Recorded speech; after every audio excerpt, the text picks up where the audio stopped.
ओं सर्वनिवारण कवच। ओं विष्णु नारायणाय नमः। ओं ब्रह्मा विष्णु महेश्वराय नमः। ओं महेश्वराय नमः।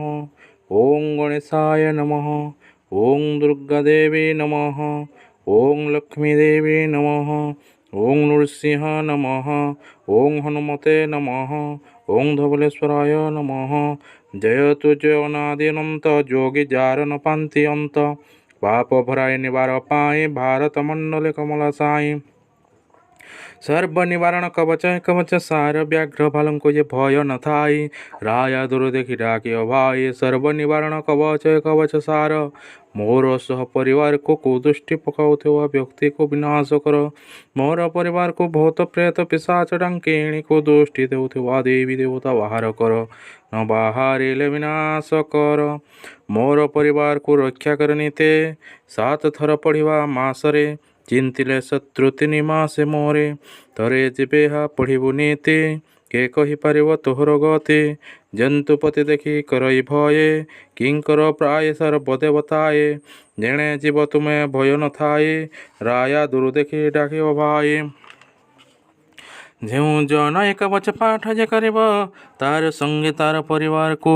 କୁଦୃଷ୍ଟି ପକାଉଥିବା ବ୍ୟକ୍ତିର ବିନାଶ ହେବ। ଏହି କବଚ ଭକ୍ତି ଭରେ ଯେ ଜନ ପାଠ କରେ ଧନ ଧାନ୍ୟ ପୁତ୍ରପତି ହେବ ତା କୁଳରେ। ଯେଉଁ ଜନ ଏକବଚ ପାଠ କରେ ସର୍ବ ବିପଦ ଭୂତ ପ୍ରେତ ଦୂରୀଭୂତ କରେ।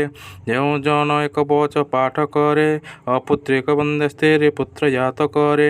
ଯେଉଁ ଜନ ଏକବଚ ପାଠ କରେ ଦୃଷ୍ଟି ପକାଉଥିବା ଲୋକର ବିନାଶ करे। ଯେଉଁ ଜନ ଏକବଚ ଜପନ୍ତି ଭୂତ ପ୍ରେତ ପିଶାଚ ଡାକିଣୀ ରାକ୍ଷସ ବିନାଶ ହୁଅନ୍ତି। ଯେଉଁ ଜନ ଜପନ୍ତି ଏକବଚ ମୋର ଶତ୍ରୁ ମାରଣ ମୋହନ ଉଚ୍ଚାଟନ ବଶୀକରଣ ଆକର୍ଷଣ ବିନାଶ ହୁଏ। ଯେଉଁ ବ୍ୟକ୍ତି ଏକବଚ ପାଠ କରେ ଗ୍ରହ ରୋଗ ପୀଡ଼ା ଆଦି ଦୂରୀଭୂତ କରେ। ଯେଉଁ ଜନ ଏକବଚ ପାଠ କରେ ଅନ୍ନ ବସ୍ତ୍ର ମିଳଇ ସ୍ୱାମୀ ପ୍ରଭୁଙ୍କ କୃପାରେ।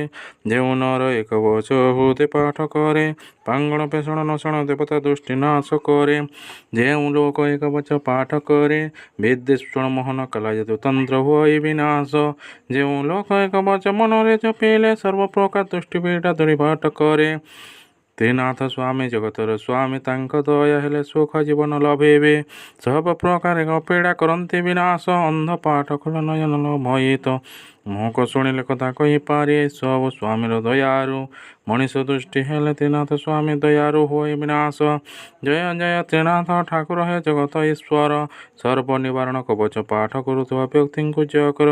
ପ୍ରତିଦିନ ସୁଧୀମନ୍ତ ହୋଇ ଯେଉଁ ବ୍ୟକ୍ତି ଏକବଚ ପାଠ କରେ ତାର ପରିବାରରେ ସୁଖ ଶାନ୍ତି ଥାନ୍ତି।